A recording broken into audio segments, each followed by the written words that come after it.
नमस्कार दोस्तों। कल से काफी ज्यादा चर्चा चल रही है कि जो सेबी ने कुछ चेंजेस लाए हैं म्यूचुअल फंड के अंदर। तो यहां पर आज हम अपने वीडियो में बात करेंगे कि म्यूचुअल फंड क्या होता है और ये मल्टी कैप की क्या बात चल रही है। सेबी ने यहां पर मल्टी कैप का क्या चेंजेस किया है, क्योंकि अगर आप देखोगे तो कल सितंबर 11 को यहां पर जो सेबी है उन्होंने सभी म्यूचुअल फंड्स को, जो एसेट मैनेजमेंट कंपनीज होती हैं, उन सभी को लगभग जो भी मल्टी कैपिटलाइजेशन से डील करते हैं उनको यहां पर सर्कुलर जारी किया है। और यहां पर आप सब्जेक्ट में देख सकते हो लिखा हुआ है asset allocation of multi cap funds. ठीक है, तो मल्टी कैप का मतलब होता है मल्टी कैपिटलाइजेशन। तो डोंट वरी, अगर आपको इसमें से कुछ भी नहीं आता है, डोंट वरी, एक एक चीज मैं आपको बताऊंगा म्यूचुअल फंड के अंदर क्या क्या चीजें होती हैं, मल्टी कैप से इसका क्या मतलब है, सेबी एग्जैक्टली क्या चेंज लेकर आई है। चलिए आगे बढ़ते हैं। मैं हूं अंकित अग्रवाल और अपडेट के लिए आप मुझे फॉलो कर सकते हैं इंस्टाग्राम, फेसबुक और ट्विटर पर। मेरे लेक्चर की हर पीडीएफ आपको फेसबुक पर तो मिलेगी ही, प्लस साथ में आप मेरा टेलीग्राम चैनल ज्वाइन कर सकते हैं by searching Ankit Agrawal official. और अगर आप यूपीएससी की तैयारी कर रहे हैं तो आपके लिए सुनहरा मौका है। स्टडी IQ आपके लिए स्मार्ट कोर्स है जिसके थ्रू आप अपनी प्रिपरेशन और भी ज्यादा अच्छे तरीके से कर सकते हैं। तो इंट्रोडक्शन में आप देखिए यहां पर क्या हुआ है। फ्राइडे को सेबी के द्वारा सर्कुलर रिलीज किया गया है। वहां पर सेबी ने इंट्रोड्यूस किया है एक detailed portfolio structure for multi cap fund. तो सबसे पहले तो आपको यह पता होना चाहिए मल्टी कैप फंड क्या होता है। उसके पहले आपको पता होना चाहिए कि म्यूचुअल फंड के अंदर कितने प्रकार के फंड होते हैं, और उसके भी पहले आपको यह एटलीस्ट पता होना चाहिए कि म्यूचुअल फंड क्या होता है। तो आई एम श्योर कि म्यूचुअल फंड तो इतना तो एटलीस्ट आप सब लोग थोड़ा बहुत जानते होंगे। सिंपल मतलब क्या होता है, देखिए अगर मेरे पास कुछ रुपए पड़े हैं, 10,000 पड़े हैं, 15,000 पड़े हैं, 20,000 पड़े हैं, मैं उसको मार्केट के अंदर निवेश करना चाहता हूं, मतलब डायरेक्टली जो है शेयर मार्केट के अंदर रिलायंस का शेयर हो गया, टाटा का शेयर हो गया, इस तरह की चीजें परचेस करना चाहता हूं, लेकिन मुझे उसके बारे में पता नहीं है, यहां पर मेरे पास उसके बारे में जानकारी नहीं है। तो मैं क्या करूंगा, यहां पर एक ऑप्शन आता है जिसको हम कहते हैं म्यूचुअल फंड का। ठीक है, तो यहां पर म्यूचुअल फंड क्या होता है, एक तरह की कंपनी होती है जिसके अंदर बहुत सारे जो लोग हैं वो अपना रेगुलर बेसिस पर या फिर वन टाइम पेमेंट करके जिस भी प्रकार से यहां पर पैसा जमा करते हैं। और इस पैसे को कौन मैनेज करता है, एक एक्सपर्ट जो होते हैं, कई सारे एक्सपर्ट्स होते हैं, वो इस पैसे को मैनेज करते हैं। वो अलग अलग जगह यहां पर पैसा अपना लगाते हैं। अब देखिएगा यहां पर जो पैसा लगाया जाता है म्यूचुअल फंड्स के द्वारा, तो यही म्यूचुअल फंड हो गया। तो यहां पर जो पैसा लगाया जाता है वो कई प्रकार से लगाए जा सकते हैं, आप चूज कर सकते हो। मतलब कि इसी को कहा जाता है टाइप्स ऑफ म्यूचुअल फंड। मतलब कि अगर आप देखिए, आपने सुना होगा गवर्नमेंट बॉन्ड्स जारी करती है, कई सारे बैंक्स बॉन्ड्स जारी करते हैं, तो उसको डेट म्यूचुअल फंड कहते हैं। मतलब आप डेट स्कीम्स के अंदर अपना पैसा लगा रहे हैं, राइट। वहां पर क्या होता है, वो सेफ होता है। जब गवर्नमेंट कोई बॉन्ड अपना जारी करती है और आप अपना निवेश करते हो तो उसमें आपको फिक्स रेट ऑफ रिटर्न मिलता है। लेकिन वही पैसा अगर आप अपना शेयर मार्केट में जमा करते हो तो क्या आपको फिक्स मिलता है? नहीं मिलता है। यहां पर उस शेयर की परफॉर्मेंस के ऊपर डिपेंड करता है कि कितना पैसा आपको मिलेगा। तो ये जो अलग अलग प्रकार के जो निवेश होते हैं उसी को टाइप्स ऑफ म्यूचुअल फंड कहा जाता है। तो जैसा कि आप नीचे देख सकते हो कई प्रकार के आपको म्यूचुअल फंड देखने को मिल रहा होगा। जैसे हो गया इक्विटी स्कीम। इक्विटी स्कीम का मतलब ये हो गया कि उस म्यूचुअल फंड के अंदर आप पैसा लगा रहे हो, जो कि यहां पर जो निवेश किया जाएगा वो पैसा वो कहां पर किया जाएगा, वो इक्विटी शेयर्स के अंदर किया जाएगा। जो कंपनीज के शेयर होते हैं, शेयर मार्केट होता है, वहां पर ये निवेश किया जाएगा। तो इसमें थोड़ा बहुत रिस्क होता है। आप अक्सर ऐड देखते होंगे टीवी के अंदर, मोबाइल में आप ऐड आता है, म्यूचुअल फंड सही है, लेकिन उसके बाद भी एक थोड़ा सा यहां पर आपका जो है कंडीशन आ जाता है कि ये मार्केट रिस्क के ऊपर है। अगर यहां पर शेयर मार्केट अच्छा परफॉर्म करेगा तो रिटर्न भी आपको अच्छा आएगा, मार्केट परफॉर्म अच्छा नहीं करेगा तो यहां पर आपको जो रिटर्न है वो नेगेटिव भी आ सकता है, आपको लॉस भी हो सकता है। जहां तक डेट की बात होती है, डेट में ज्यादातर चांसेस होते हैं कि यहां पर आपको पॉजिटिव रिटर्न आएगा, लेकिन एक लिमिटेड अमाउंट पर आएगा। इक्विटी में क्या होता है, कई बार अच्छा रिटर्न भी आता है। हाइब्रिड क्या होता है, मतलब कि आपने अगर सपोज 10,000 जमा किया तो इसका कुछ हिस्सा पैसा यहां पर बॉन्ड्स के अंदर जमा किया जाएगा, कुछ हिस्सा पैसा यहां पर इक्विटी में लगाया जाएगा, शेयर मार्केट में लगाया जाएगा, उसको हाइब्रिड कहते हैं। तो इस तरह के अलग अलग प्रकार के आपको म्यूचुअल फंड देखने को मिलेंगे। तो अब हम जो बात कर रहे हैं मल्टी कैप फंड की, क्योंकि सेबी ने कहां पर चेंजेस लाया है, सेबी ने लाया है मल्टी कैप फंड के ऊपर।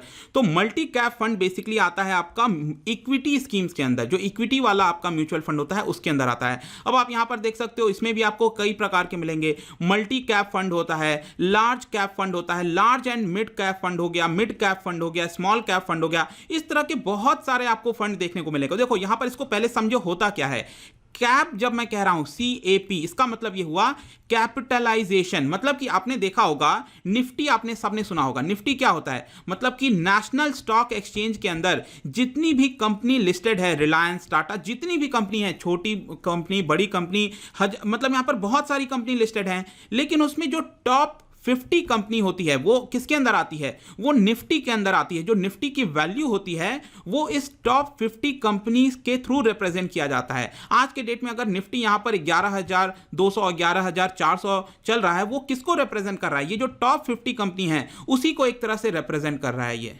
तो इसका मतलब ही हुआ कि जो टॉप कंपनीज होती हैं उनको हम कहते हैं लार्ज कैपिटलाइजेशन फंड। मतलब कि सपोज आप अपना पैसा रिलायंस के अंदर लगा रहे हो, आप अपना पैसा टाटा के अंदर लगा रहे हो, तो ये जो कंपनीज होती हैं ये बड़ी कंपनीज होती हैं। अब इसकी वैल्यू कैसे फाइंड आउट की जाती है, इसमें सिंपली क्या होता है, जो नंबर ऑफ शेयर्स इशू किए जाते हैं इन कंपनीज के द्वारा उसको आप मल्टीप्लाई कर देते हो यहां पर उसके वैल्यू से। ध्यान रखना, कई लोग यहां पर जो है समझ नहीं पाते हैं। अगर आपको मार्केट के बारे में नहीं पता है, कई लोगों को लगता है कि इस शेयर का दाम कम है। अगर कोई शेयर का दाम 50 रुपए है या फिर 100 रुपए है और आपको लगेगा ये तो छोटी कंपनी है, किसी शेयर का दाम हो गया यहां पर 5,000 रुपए तो आपको लगेगा बड़ी कंपनी है। जी नहीं, इससे फाइंड आउट नहीं होता है। बेसिकली जो प्राइस है शेयर का उसको आपको मल्टीप्लाई करना होता है नंबर ऑफ शेयर से, जो उस कंपनी का नंबर ऑफ शेयर्स है, तो उसकी जो वैल्यू निकल कर आती है उसके हिसाब से हम देखते हैं कि वो कंपनी बड़ी है कि छोटी है। तो यहां पर कैप का मतलब हो गया बेसिकली कैपिटलाइजेशन। तो जो टॉप 50 कंपनीज हैं, टॉप 100 कंपनीज हैं, उनको हम लार्ज कैप फंड में काउंट करते हैं, मतलब लार्ज कंपनीज होती हैं।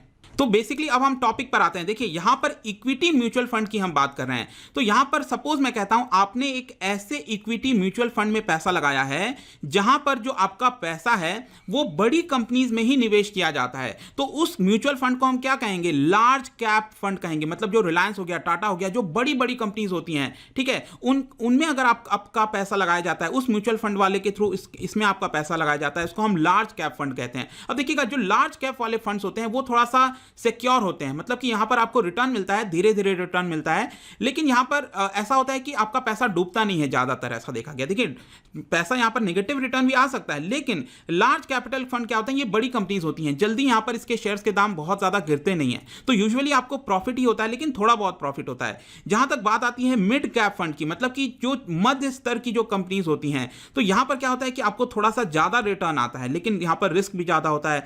जहां तक बात होती है कि आप अपने ऐसे म्यूचुअल फंड में पैसा लगा रहे हो जहां पर बहुत ही छोटी छोटी कंपनीज हैं, मतलब कि उस कंपनी में ग्रोथ के चांसेस अचानक से बहुत ज्यादा हैं। कई बार आपने सुना होगा कि ये कंपनी स्टार्ट हुई थी 15 साल पहले, इस शेयर का दाम था यहां पर 50 रुपए, आज इस शेयर का दाम 5,000 रुपए चला गया है, मतलब कि इसने ग्रोथ हासिल की है। तो जो छोटी कंपनीज होती है वहां पर रिस्क भी ज्यादा होता है, जो आपने पैसा लगाया वहां पर आपका नेगेटिव रिटर्न, बहुत कम पैसा हो सकता है, लेकिन हो सकता है कि आपका पैसा काफी ज्यादा ग्रो भी कर जाए। तो उस वाले जो म्यूचुअल फंड में लगाया जाता है उसको हम कहते हैं स्मॉल कैप फंड, ठीक है। अब आपके मन में सवाल आ रहा होगा कि ये मल्टी कैप फंड क्या है। तो देखो मल्टी कैप फंड का सिंपल मतलब ये हो गया कि अगर आपने यहां पर 1 लाख रुपए निवेश किया है ऐसे म्यूचुअल फंड में जहां पर इसका कुछ हिस्सा लार्ज कैपिटल वाले फंड में निवेश किया जाता है, कुछ हिस्सा मिड कैप में फंड में निवेश किया जाता है, कुछ हिस्सा स्मॉल कैप वाले में किया जाता है, तो जब तीनों में यहां पर आपका कुछ कुछ हिस्सा किया जाता है तो उसको हम कहते हैं मल्टी कैप फंड। आ गया समझ में। तो यहां पर म्यूचुअल फंड के अंदर इक्विटी स्कीम्स के अंदर भी आप देखोगे तो जो मल्टी कैप फंड हो गया, मतलब आपका पैसा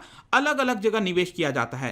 तो एक तरह से आप कह सकते हो कि ये एक तरह का डाइवर्सिफाइड म्यूचुअल फंड होता है जहां पर अलग अलग स्टॉक में, अक्रॉस स्टॉक, ऐसा नहीं है कि यहां पर सिर्फ बड़े कंपनीज में निवेश किया जाएगा, यहां पर जो छोटी कंपनी है उसमें भी निवेश किया जाता है, मिड कैप में भी किया जाता है, और इसमें थोड़ा सा रिस्क कम होता है कंपेयर टू स्मॉल कैप और मिड कैप, क्योंकि यहां पर काफी बड़ा हिस्सा जो है लार्ज कैप में भी लगा दिया जाता है। और मैंने आपको पहले ही बताया लार्ज कैपिटल वाले फंड्स में यहां पर आपका पैसा ज्यादातर सिक्योर होता है, क्योंकि ये बड़ी कंपनीज होती हैं। क्या आप आज के डेट में सोच सकते हो कि रिलायंस अचानक से डूब जाएगा, खत्म हो जाएगा? बहुत कम चांसेस है, राइट। तो इसीलिए यहां पर ये सिक्योर होते हैं। तो ये हो गया आपका मल्टी कैप फंड। अब देखो यहां पर अब आप कैसे पहचानोगे कि कौन सी कंपनी लार्ज कैप फंड है, कौन सी कंपनी लार्ज कैपिटलाइजेशन में आती है, कौन सी मिड कैप में आती है? तो एनएससी के अंदर या फिर बीएससी के अंदर आप कह सकते हो जो टॉप 100 कंपनीज हैं, जो सबसे बड़ी 100 कंपनीज हैं, उसको लार्ज कैप कहा जाता है। 100 से लेकर 101 से लेकर 250th नंबर तक जो कंपनीज होती हैं मार्केट कैपिटलाइजेशन के बेसिस पे, मैंने आपको ऑलरेडी बता दिया मार्केट कैपिटलाइजेशन का मतलब होता है नंबर ऑफ शेयर्स इनटू उसका जो प्राइस है, उसकी जो वैल्यू आती है उसी हिसाब से हम कहते हैं। तो इस यहां पर 101 से लेकर 250 तक मिड कैप कहा जाता है, और 251 से लेकर बाकी जितनी भी कंपनीज हैं उसको छोटी कंपनीज कही जाती हैं, स्मॉल कैप। ऐसा सेबी के हिसाब से यहां पर अलग अलग जो है वो डिसाइड किया जाता है, ठीक है। तो इतना आपको समझ में आ गया कि यहां पर अलग अलग जो है आपका बांटा गया है। अब देखिए प्रेजेंट में रूल क्या था, अगर आप ऐसे म्यूचुअल फंड में लगा रहे हो जो कि मल्टी कैप फंड है, मतलब कि आप चाहते हो कि आपका पैसा सिर्फ एक जगह स्थित ना हो, आपका पैसा कुछ लार्ज कैप में भी लगे, मिड कैप में भी लगे, स्मॉल कैप में भी लगे। तो अभी तक क्या था ना कि सेबी ने कुछ भी यहां पर गाइडलाइंस नहीं जारी की थी कि अगर सपोज आप अपना 10,000 या 1 लाख जो भी पैसा निवेश कर रहे हो उसका कितना परसेंट हिस्सा लार्ज कैप में जाएगा, कितना परसेंट हिस्सा मिड कैप में, या फिर कितना पैसा स्मॉल कैप में जाएगा, ये अभी तक यहां पर रूल स्थित नहीं था। लेकिन ये जो नया रूल अब सेबी लेकर आई है, यहां पर अब सेबी ने ये कहा है कि हर यहां पर एटलीस्ट आपका जो भी पैसा है उसमें एटलीस्ट 25% तो लार्ज कैप में जाना चाहिए, फिर 25% आपका मिड कैप में तो जाना चाहिए, फिर 25% आपका स्मॉल कैप में तो जाना ही चाहिए। मतलब कि ये इतना पैसा तो मिनिमम इधर लगना ही चाहिए मल्टी कैप वाले म्यूचुअल फंड के अंदर, और बाकी का जो 25% लगा आप जिधर चाहो यहां पर लगा सकते हो। अगर कंपनी चाहती है कि वो लार्ज कैप में लगाना चाहे वो इधर लगा सकती है, कंपनी चाहती है 25% इधर लगाना चाहे लगा सकती है। आ रहा है समझ में? तो नए वाले रूल के हिसाब से अब सेबी ने एक गाइडलाइंस जारी कर दी है कि एक्चुअल में जब हम कहते हैं यहां पर मल्टी कैप फंड कहते हैं तो एक्चुअल में उसका मतलब भी होना चाहिए, क्योंकि अभी तक अगर आप देखोगे क्या होता था, ज्यादातर इसमें बहुत बड़ा जो हिस्सा है वो आपका चला जाता था लार्ज कैप के अंदर। सपोज मैं कहता हूं यहां पर आपने 1 लाख रुपए जमा किया मल्टी कैप फंड में, ठीक है, तो 1 लाख में तो ज्यादातर क्या करती थी जो कंपनीज हैं, म्यूचुअल फंड कंपनीज हैं, आपका 65-70% पैसा जो है वो इधर ही सीमित कर देती थी, लार्ज कैप में सीमित कर देती थी, और बाकी का 25% है तो 20% इधर लगा दिया, सिर्फ 5% स्मॉल कैप में लगा दिया। पहले ऐसा करा करती थी, लेकिन इसको रोकने के लिए यहां पर इसका नाम ही मल्टी कैप है, तो सेबी ने कहा कि चलो अब आप मल्टी कैप नाम है तो इसका 25% हर जगह लगाओ। ऐसा नहीं है कि आप एक जगह सीमित कर सकते हो। तो ट्रू सेंस में एक तरह से आप कह सकते हैं कि यहां पर सेबी इसको करने जा रही है इसके नाम पर जो मल्टी कैप फंड है, ठीक है। तो अब देखिए, अब आपके मन में सवाल आ सकता है कि यहां पर अभी के हिसाब से मल्टी कैप वाले जो फंड है वहां पर कितना कितना पैसा एलोकेट किया जाता है। देखिए यहां पर अभी के हिसाब से अगर आप देखोगे तो ज्यादातर कंपनी 70% अपना पैसा लार्ज कैप में लगा देती हैं, 22% पैसा मिड कैप में लगा देती हैं, और सिर्फ 8% पैसा आपका स्मॉल कैप में लगा देती हैं। आ रहा है समझ में? मतलब हम सिर्फ मल्टी फंड की यहां पर बात कर रहे हैं। तो इसको चेंज करने के लिए यहां पर सेबी चाहती है कि अगर आप इसको मल्टी फंड बोल रहे हो तो एटलीस्ट मिड कैप में भी तो लगाओ इतना परसेंट हिस्सा, और एटलीस्ट स्मॉल कैप में लगाओ। अदरवाइज इसका नाम का मतलब क्या रह गया? इसका मतलब तो फिर ये लार्ज कैप ही हो गया, लार्ज कैप, और इसमें कुछ ज्यादा अंतर नहीं रहा। तो ये मेन इंपैक्ट है दोस्तों। अब यहां पर आपके मन में सवाल आ सकता है कि जो फ्लो ऑफ फंड्स हैं इसका क्या यहां पर चेंजेस आएगा। देखिए मल्टी कैपिटलाइजेशन जो फंड है, म्यूचुअल फंड्स है बेसिकली, उसके अंदर अगर आप देखोगे तो हमारे देश में करीब 1.4 लाख करोड़, 1.46 ट्रिलियन रुपीस है ये, तो इसको हम कहते हैं 1.4 लाख करोड़, इतना रुपए इस समय मल्टी कैप फंड में लगा हुआ है। मतलब कि जो म्यूचुअल फंड है उन्होंने इतना रुपए अलग अलग निवेशकों से लिया है और इसको निवेश कर रहे हैं मल्टी कैप फंड में। तो इसमें आप देखिए ऐसा माना जा रहा है कि जो नया चेंजेस आया है, हो सकता है अब यहां पर इसमें से 30,000 करोड़ रुपए वो स्मॉल कैपिटलाइजेशन जो फंड है और जो मिड कैप फंड है उसके अंदर यहां पर शिफ्ट हो सकता है। लेकिन इसका एक दूसरा यहां पर नेगेटिव पॉइंट ये भी हो सकता है कि यहां पर जो यूएसपी था मल्टी कैप फंड का वो था फ्लेक्सिबिलिटी। मतलब जो म्यूचुअल फंड कंपनी क्या करती थी, जब मन चाहता था लार्ज कैप से मिड कैप में शिफ्ट कर देती कुछ पैसा, फिर स्मॉल कैप से मिड कैप में आ जाती थी, मतलब उनके पास फ्लेक्सिबिलिटी थी। अब ये जो फ्लेक्सिबिलिटी है वो नहीं हो पाएगा नए वाले गाइडलाइंस के हिसाब से। और एक और इसका सबसे बड़ा डिसएडवांटेज ये हो सकता है कि मैंने आपको क्या बताया, सेबी ने रूल निकाला है कि एटलीस्ट 25% स्मॉल कंपनीज में भी लगाना चाहिए आपको। लेकिन क्या स्मॉल कंपनीज उसके लायक हैं? मतलब ये भी तो एक सवाल आएगा ना कि यहां पर अगर आप अपना पैसा जमा कर रहे हो तो म्यूचुअल फंड कंपनी 25% पैसा अपना इधर लगा रही है, तो क्या एक्चुअल में उसकी उतनी क्षमता है स्मॉल कंपनीज की वो इतना पैसा ऑब्जर्व कर पाए? क्योंकि अगर वो कंपनीज अच्छा परफॉर्म नहीं करेगी अल्टीमेटली आपके रिटर्न पर फर्क आएगा।